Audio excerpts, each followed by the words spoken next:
Before we get to a blast from the past here, what was your initial feeling of when number 4 popped up, Alabama, and not Florida State?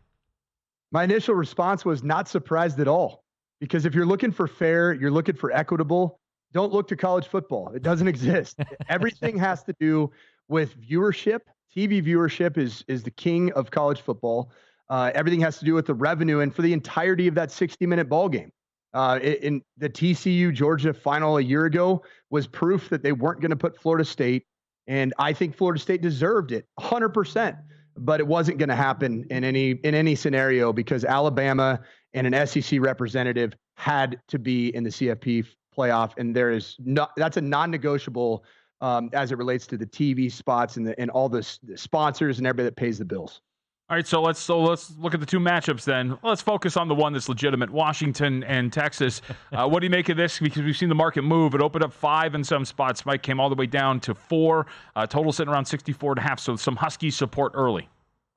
Yeah, I mean, I like the Huskies in this matchup. It's a rematch, I believe, of the bowl game a year ago. Yeah, Alamo Bowl.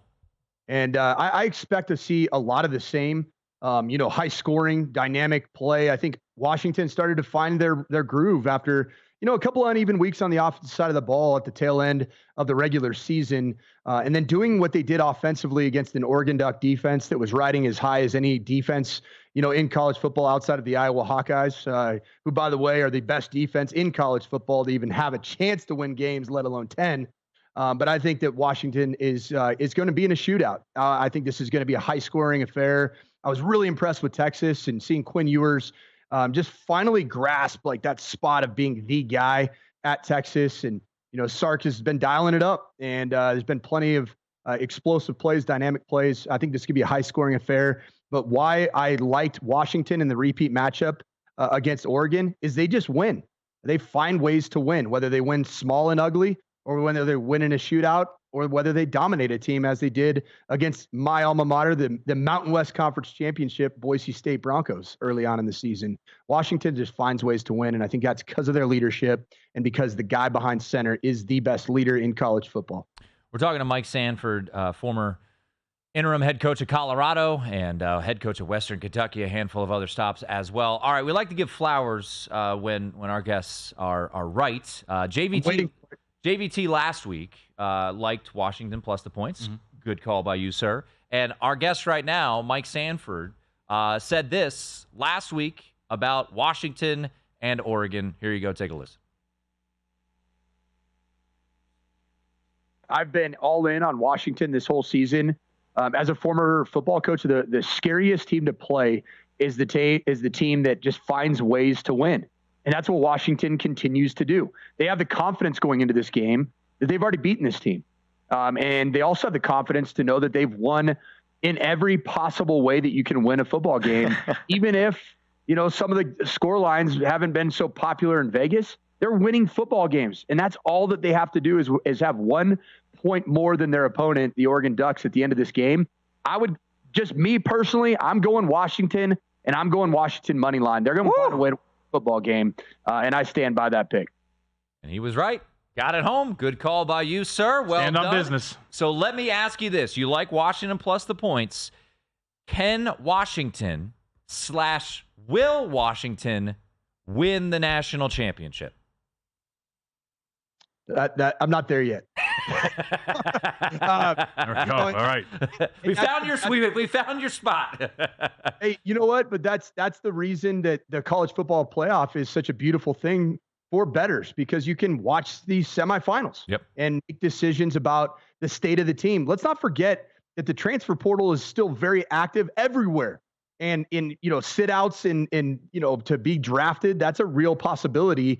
And some of those conversations are happening right now at even some of these CFP Final Four teams.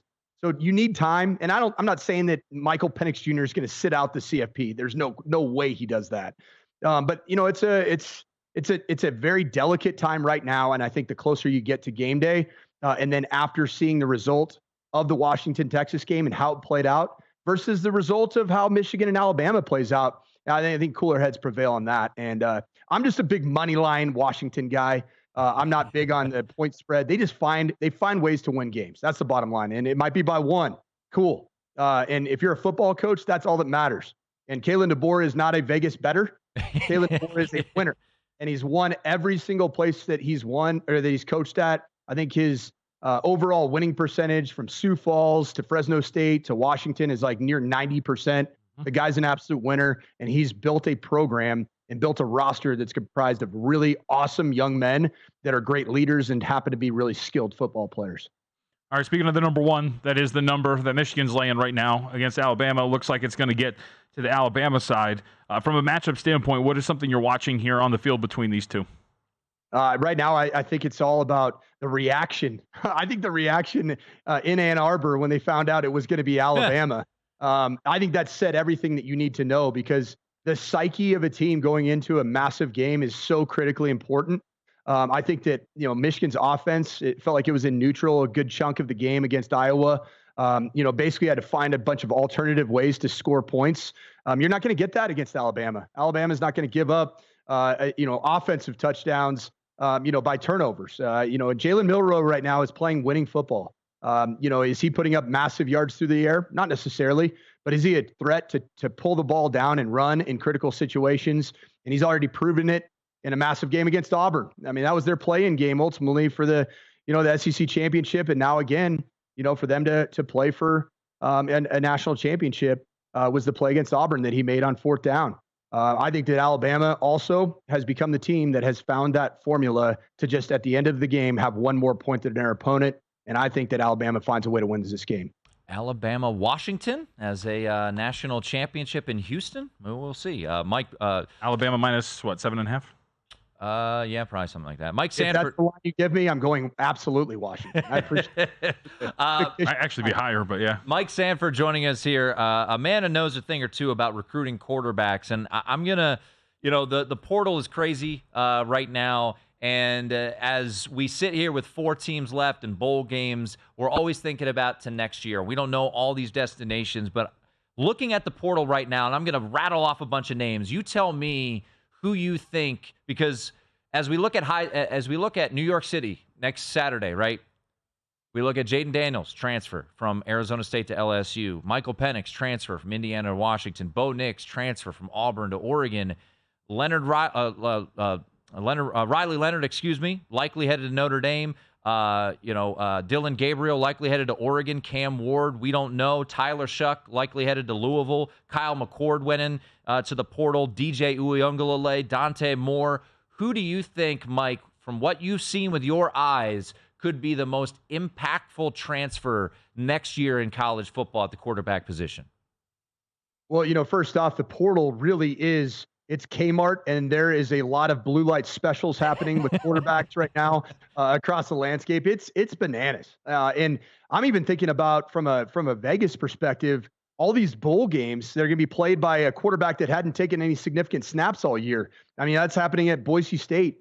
Taylon Green goes into the portal, and now all of a sudden Boise State riding behind his legs of Taylon Green. I mean, that's happening everywhere in college football. I'd love to see the stat, and I haven't done the research yet on the amount of bowl games that will be played with an actual starting quarterback that's an incumbent from that season, the season that they just played. And it's got to be pretty low.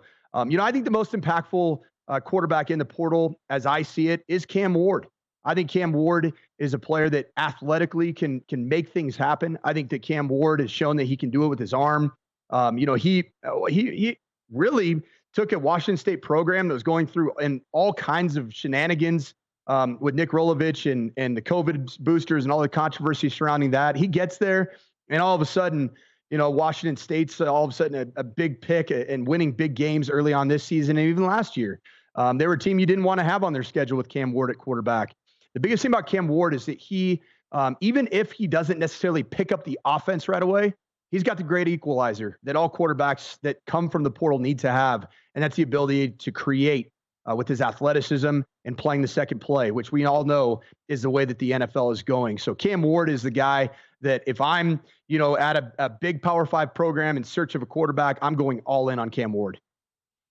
OHIO might be. That was my thought. I would think that would be with tremendous fit. Yeah, tremendous fit. Dylan Gabriel in Oregon. Yeah, We'll see. By the way, we only got 30 seconds, which is probably not enough time. How about your guy? Your guy, Jordan Love, man. Woo! Hey, man. I'll be at Monday Night Football and New York Giants at MetLife Stadium this coming weekend, and just unbelievable performance over the last 3 weeks. There is no NFL quarterback. Yes, I said it. Then playing over the last 3 weeks than Jordan Love. Outdueled Herbert, outdueled Goff, and then outdueled Mahomes in 3 consecutive weeks. Don't sleep on Jordan Love. He's coming. He's ready to go. It's what he learned up in Logan, Utah. I mean, that's all it comes down to. It's what he learned up there. Go to VSiN.com/subscribe to become a VSiN Pro subscriber today.